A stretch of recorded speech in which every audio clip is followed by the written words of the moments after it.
ರಾಜ್ಯದಲ್ಲಿ CM DCM Dangal ಬಹಳ ದೊಡ್ಡ ಮಟ್ಟದಲ್ಲಿ ಚರ್ಚೆಗೆ ಕಾರಣ ಆಗಿದೆ. ಇದರ ನಡುವೆ ಈಗ ವಾರ್ನಿಂಗ್ಗೂ ಕೂಡ ಬಗ್ತಾ ಇಲ್ಲ ಸಚಿವರು ಶಾಸಕರು. ಅಂಥವರಿಗೆ ನೋಟಿಸ್ನ ಶಾಕ್. ವಾರ್ನಿಂಗ್ಗೆ ಬಗ್ಗದ ಸಚಿವ ಶಾಸಕರಿಗೆ notice shock. CM DCM Dangal ಬಗ್ಗೆ ಮಾತನಾಡದಂತೆ ಡಿಕೆ ಶಿವಕುಮಾರ್ ಎಚ್ಚರಿಕೆಯ ನೋಟಿಸ್ ಕೊಟ್ಟಿದ್ದಾರೆ. ಪದೇ ಪದೇ ಹೇಳಿಕೆ ನೀಡ್ತಾ ಇದ್ದಾರೆ ಶಾಸಕರು ಹಾಗೆ ಸಚಿವರು. ಅಂಥವರಿಗೆ ಈಗ ನೋಟಿಸ್ ನೀಡುವ ಕುರಿತಾಗಿ ಮಾಹಿತಿಗಳು ಬರ್ತಾ ಇದೆ. ಶಾಸಕರಿಗೆ ನೋಟಿಸ್ ನೀಡೋದಾಗಿ ಡಿಕೆಶಿ ಹೇಳಿದ್ದಾರೆ. ಪದಾಧಿಕಾರಿಗಳ ಸಭೆಯಲ್ಲಿ ನೋಟಿಸ್ ನೀಡುವ ಬಗ್ಗೆ ಎಚ್ಚರಿಕೆ ರವಾನಿಸಿದ್ದಾರೆ. ಸಿಎಂ ಹಾಗೂ ನಾನು ಕೂತು ಈ ಬಗ್ಗೆ ಮಾತನಾಡಿದ್ದೇವೆ. ಸಿಎಂ ಜೊತೆ ನೋಟಿಸ್ ನೀಡುವ ಬಗ್ಗೆ ಮಾತನಾಡಿದ್ದೇವೆ. ಶೀಘ್ರದಲ್ಲೇ ಕೆಲವು ಶಾಸಕರಿಗೆ ನೋಟಿಸ್ ನೀಡ್ತೇವೆ. ಪದಾಧಿಕಾರಿಗಳ ಸಭೆಯಲ್ಲಿ ಡಿಕೆ ಶಿವಕುಮಾರ್ ಕೊಟ್ಟಂತಹ ವಾರ್ನಿಂಗ್ ಇದು. ಸಿಎಂ ಡಿಸಿಎಂ ದಂಗಲ್ ಬಗ್ಗೆ ಯಾರು ಕೂಡ ಮಾತನಾಡಬಾರ್ದು ಅಂತ ಈಗಾಗಲೇ ಡಿಕೆಶಿ ವಾರ್ನಿಂಗ್ ನೀಡಿದ್ರು. ಆ ವಾರ್ನಿಂಗ್ಗೂ ಕೂಡ ಬಗ್ಗದಂತಹ ಕೆಲ ಸಚಿವರು ಹಾಗೂ ಶಾಸಕರು ಅವರಿಗೆ ನೋಟಿಸ್ ನೀಡುವ ಕುರಿತಾಗಿ ಈಗ ಚರ್ಚೆಯಾಗಿದೆ. ಪದಾಧಿಕಾರಿಗಳ ಸಭೆಯಲ್ಲಿ ನೋಟಿಸ್ ನೀಡುವ ಬಗ್ಗೆ ಎಚ್ಚರಿಕೆಯನ್ನ ಕೊಟ್ಟಿದ್ದಾರೆ ಡಿಕೆಶಿ. ಸಿಎಂ ಹಾಗೂ ನಾನು ಕೂತು ಮಾತನಾಡಿದ್ದೇವೆ.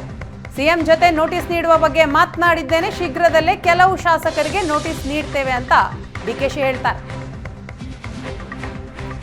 ಈ ಬಗ್ಗೆ ಮತ್ತಷ್ಟು ಮಾಹಿತಿಯನ್ನ ಕೊಡ್ತಾರೆ ನಮ್ಮ ಪ್ರತಿನಿಧಿ ಮಾರುತೇಶ್. ಇದೀಗ ನಮ್ಮ ಜೊತೆ ಸಂಪರ್ಕದಲ್ಲಿದ್ದಾರೆ. ಮಾರುತೇಶ್, ರಾಜ್ಯದಲ್ಲಿ ಸಿಎಂ ಡಿಸಿಎಂ ದಂಗಲ್ ಬಹಳ ದೊಡ್ಡ ಮಟ್ಟದಲ್ಲಿ ಚರ್ಚೆ ಆಗ್ತಾ ಇದೆ.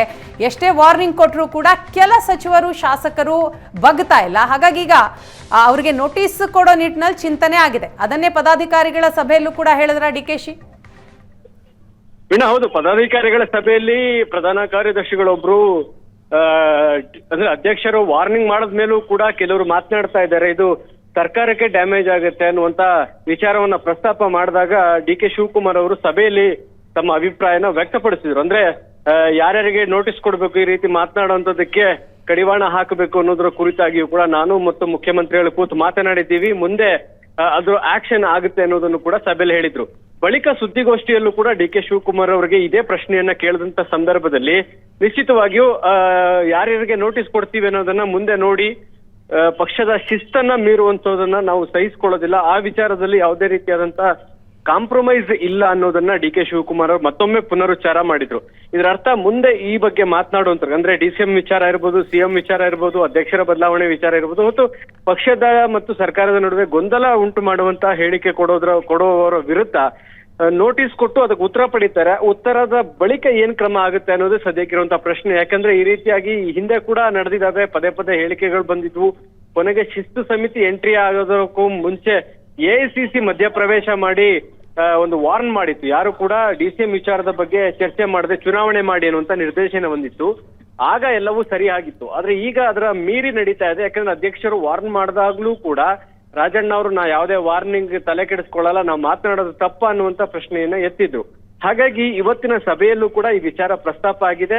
ಸುದ್ದಿಗೋಷ್ಠಿಯಲ್ಲೂ ಕೂಡ ಡಿಕೆ ಶಿವಕುಮಾರ್ ಅವರು ಹೇಳಿದ್ದಾರೆ, ನಾವು ಶೋಕಾಸ್ ನೋಟಿಸ್ ಕೊಡ್ತೀವಿ, ನೋಟಿಸ್ ಮೇಲೆ ಏನ್ ಉತ್ತರ ಕೊಡ್ತಾರೆ ಅದ್ರ ಮೇಲೆ ಕ್ರಮ ಆಗುವಂತದ್ದು ಹಾಗೆ ಆಗುತ್ತೆ ಅನ್ನೋದನ್ನು ಕೂಡ ಸ್ಪಷ್ಟಪಡಿಸಿದ್ದಾರೆ. ಥ್ಯಾಂಕ್ ಯು ಮಾರುತೇಶ್ ತಮ್ಮ ಮಾಹಿತಿಗಾಗಿ.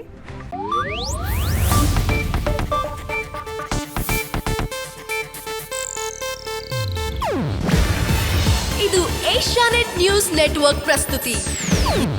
ನೀವು ನೋಡ್ತಿದ್ದೀರಾ ಏಷ್ಯಾನೆಟ್ ಸುವರ್ಣ ನ್ಯೂಸ್.